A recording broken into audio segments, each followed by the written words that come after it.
Hey everybody, good afternoon. Today I'm going to show off some interesting finds I found in a local area, and some of them vary from 1960s all the way back to the late 1800s. So it's pretty cool stuff. We'll start with a book. It's about British porcelain. See it very well, and different pottery, so from 1780 to 1850. Of course, it's very good illustrations. Let me show you some, such as something like this. That, let me see, trying to show things. It has a nice little catalog of different offerings, what to expect. So very nice. Okay. Next book is one on ikebana, which is Japanese like flower arrangement essentially. And although in modern times flower arrangement is associated with like having a flower shop or doing something for like a special event, it was actually a common practice among even higher statesmen. One could think of a similar arrangement with bonsai and so forth. So it's pretty interesting history here. And I'll show some illustrations. Just telling you how to fix trees and so forth. So pretty cool.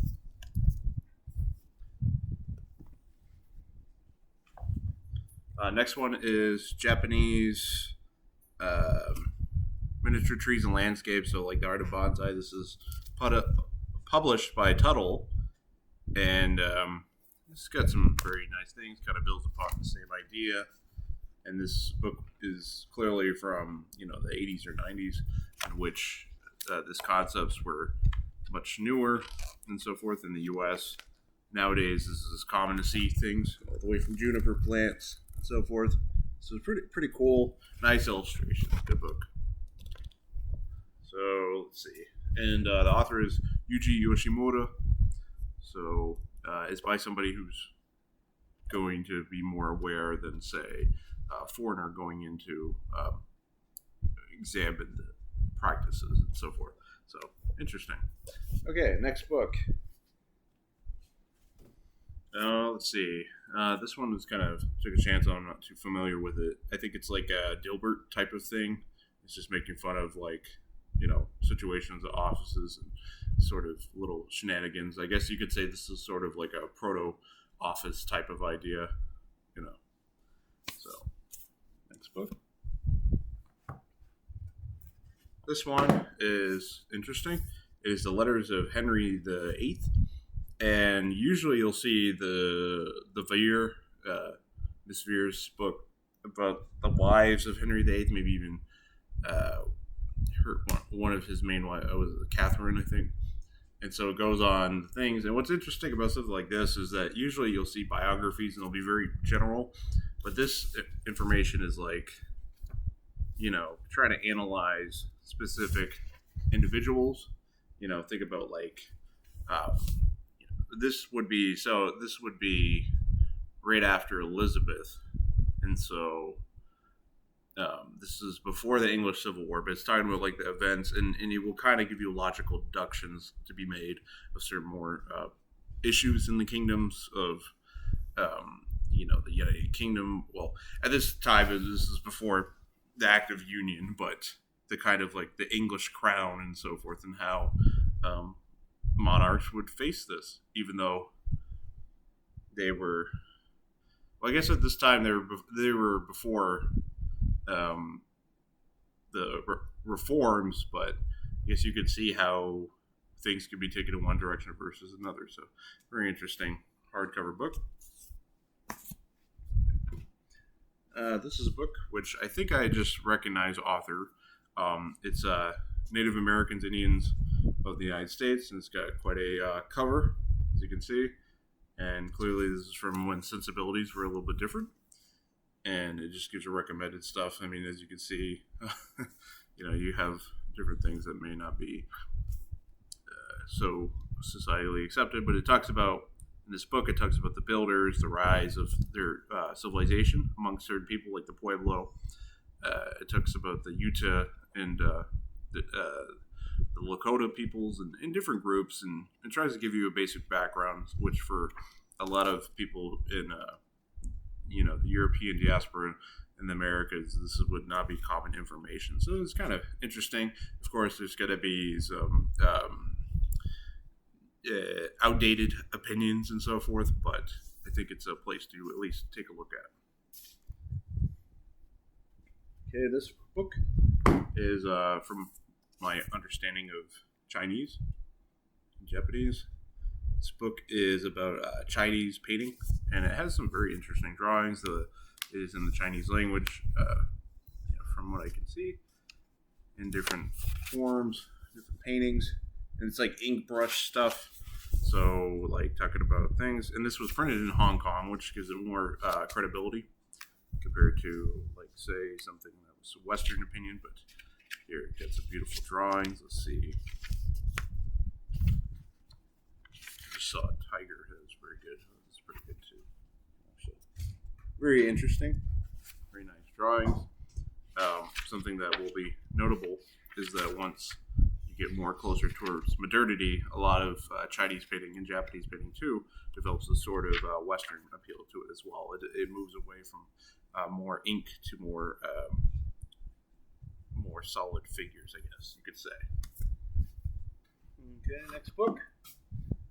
We got Public Speaking and Influencing Men in Business by Dale Carnegie, of course, famous for How to Win Friends and Influence People, and also his book on, I think it was anxiety, how to deal with anxiety and so forth. And so this is one of his less common books, I think. And it's interesting, very old.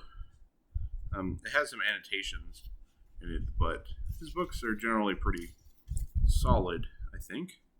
It's for the YMCA schools in 1946. So very nice. There. Nice book, you can see. Very cool. Yep. This is, I believe, the oldest book that I found. It's Communings in the Sanctuary. Very old book. As you can see, the cover is very different than what it is normally seen today. And this book is dated from 1872. Just amazing stuff. Lexington, Kentucky. Transylvania Printing and Publishing Co. by R. Richardson is the author of this book. Just amazing stuff. And it just talks about, religious doctrine, how one could, get to heaven, presumably, with the help of this book, and so forth. And so you'd see common things, but this very ornate thing was very popular in the 1870s. And in that time period, 1880s, this was probably a gift book. From what I understand, these were books that were commonly given out at formal engagements or to a relative for a special day. So they're pretty cool. They're a good size, too. They don't take up a lot of room. Okay, next book. This one has some wear into the dust jacket, but the actual pages are fine. It's Essays in Humanism by Albert Einstein. And of course, famous for his scientific thinking, but he was also quite a philosopher. In fact, he was invited to Israel to become one of their first presidents, but he actually declined that honor. So, but yeah, what I like about this in the back, it says books of lasting value. And so it has some wear, of course, but just the kind of titles on the back of that, just very amazing stuff. It's awesome things. Okay. Next one I thought was kind of interesting. It seems like this is a translated book by a French author and then into English later on. It's like an anthology of works by Mao Zedong, a controversial leader of communist China for many years, and just a very interesting cover, I think. But if you wanted a little booklet covering some of the ideas and so forth, then this would be, I think, a decent start. And let's see when this was published. Probably 72. Okay, so this is right after This is about the time Nixon goes to China, so kind of interesting. Cover something else. Probably would not see that anywhere near uh, the Chinese-speaking world published nowadays. Okay, First Year Latin. This is a book I thought was kind of interesting. It was used for standard education in the United States for a long time. That had been diminishing, which it was that Latin and Greek were basically the foreign language you would learn if you wanted to go to college and be educated.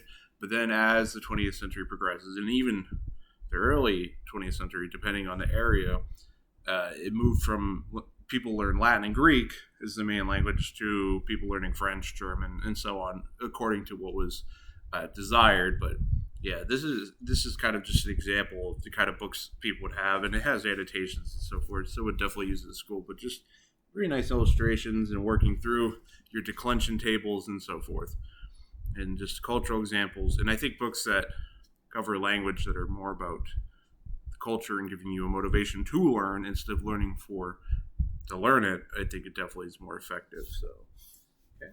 And we got two more books. This one is Myths to Live by Joseph Campbell. Not one of his most famous works, but a more obscure one. And it just talks about, why we have mythology and what use could it be to the modern audience. And so that's interesting. And this one is a book of photographs by, I've never heard of this author before, but I think I may be aware of his works. It's Kazuyoshi Nomachi. And so different works, that, and just really beautiful illustrations. And it seems to be clearly covering different Asian institutions, so forth.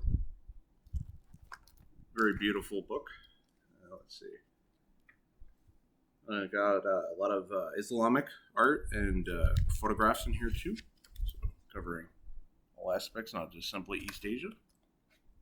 This is very interesting. Let's see. The Nile, groups. Let's see. Yeah, just amazing photographs. Wow. Awesome. All right, everybody. Thanks for watching, and I hope you learned something and enjoyed watching this. If you're interested in any of this content, any of these books, feel free to direct message me or check out my store. All right. Thanks, and have a nice day.